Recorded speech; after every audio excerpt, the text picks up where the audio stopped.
Jérémie, chapitre 38. Shéphatia, fils de Mathan, Guédalia, fils de Pashur, Jucal, fils de Shélémia, et Pashur, fils de Malkija, entendirent les paroles que Jérémie adressait à tout le peuple, en disant « Ainsi parle l'Éternel, celui qui restera dans cette ville mourra par l'épée, par la famine ou par la peste. Mais celui qui sortira pour se rendre aux Chaldéens aura la vie sauve, sa vie sera son butin, et il vivra. Ainsi parle l'Éternel, cette ville sera livrée à l'armée du roi de Babylone, qui la prendra. » Et les chefs dirent au roi, « Que cet homme soit mis à mort, car il décourage les hommes de guerre qui restent dans cette ville, et tout le peuple, en leur tenant de pareils discours. Cet homme ne cherche pas le bien de ce peuple, il ne veut que son malheur. » Le roi Sédécias répondit, « Voici, il est entre vos mains, car le roi ne peut rien contre vous. » Alors ils prirent Jérémie, et le jetèrent dans la citerne de Malkija, fils du roi, laquelle se trouvait dans la cour de la prison. Ils descendirent Jérémie avec des cordes. Il n'y avait point d'eau dans la citerne, mais il y avait de la boue. Et Jérémie enfonça dans la boue. Ebed-Mélec, l'Éthiopien, eunuque qui était dans la maison du roi, apprit qu'on avait mis Jérémie dans la citerne. Le roi était assis à la porte de Benjamin. Ebed-Mélec sortit de la maison du roi et parla ainsi au roi. « Ô roi, mon seigneur, ces hommes ont mal agi en traitant de la sorte à Jérémie, le prophète, en le jetant dans la citerne.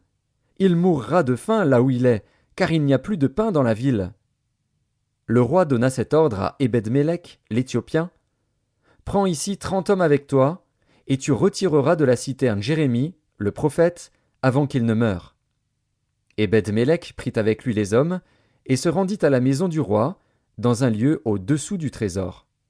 Il en sortit des lambeaux usés et de vieux haillons, et les descendit à Jérémie dans la citerne, avec des cordes. Ebed-Mélec, l'Éthiopien, dit à Jérémie, « Mets ces lambeaux usés et ces haillons sous tes aisselles, sous les cordes. » Et Jérémie fit ainsi. Ils tirèrent Jérémie avec les cordes, et le firent monter hors de la citerne. Jérémie resta dans la cour de la prison. Le roi Sédécias envoya chercher Jérémie, le prophète, et le fit venir auprès de lui dans la 3e entrée de la maison de l'Éternel. Et le roi dit à Jérémie, « J'ai une chose à te demander, ne me cache rien. » Jérémie répondit à Sédécias, « Si je te la dis, ne me feras-tu pas mourir? Et si je te donne un conseil, tu ne m'écouteras pas. » Le roi Sédécias jura secrètement à Jérémie, en disant, « L'Éternel est vivant, lui qui nous a donné la vie. Je ne te ferai pas mourir, et je ne te livrerai pas entre les mains de ces hommes qui en veulent à ta vie. » Jérémie dit alors à Sédécias, « Ainsi parle l'Éternel, le Dieu des armées, le Dieu d'Israël. Si tu vas te rendre au chef du roi de Babylone, tu auras la vie sauve, et cette ville ne sera pas brûlée par le feu. Tu vivras, toi et ta maison.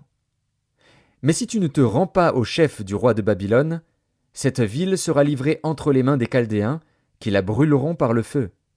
Et toi, tu n'échapperas pas à leurs mains. » Le roi Sédécias dit à Jérémie, « Je crains les Juifs qui ont passé aux Chaldéens.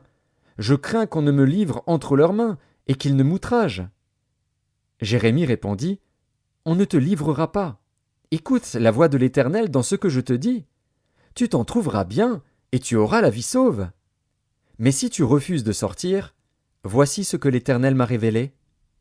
Toutes les femmes qui restent dans la maison du roi de Juda seront menées au chef du roi de Babylone, et elles diront, « Tu as été trompé, dominé par ceux qui t'annonçaient la paix. Et quand tes pieds sont enfoncés dans la boue, ils se retirent. Toutes tes femmes et tes enfants seront menés aux Chaldéens. Et toi, tu n'échapperas pas à leurs mains, tu seras saisi par la main du roi de Babylone, et cette ville sera brûlée par le feu. » Sédécias dit à Jérémie, « Que personne ne sache rien de ces discours, et tu ne mourras pas. Si les chefs apprennent que je t'ai parlé, et s'ils viennent te dire, « Rapporte-nous ce que tu as dit au roi, et ce que le roi t'a dit, ne nous cache rien, et nous ne te ferons pas mourir. » Tu leur répondras, « J'ai supplié le roi de ne pas me renvoyer dans la maison de Jonathan, de peur que je n'y meure. » Tous les chefs vinrent auprès de Jérémie et le questionnèrent. Il leur répondit entièrement comme le roi l'avait ordonné. Ils gardèrent alors le silence et se retirèrent, car la chose ne s'était pas répandue. Jérémie resta dans la cour de la prison jusqu'au jour de la prise de Jérusalem.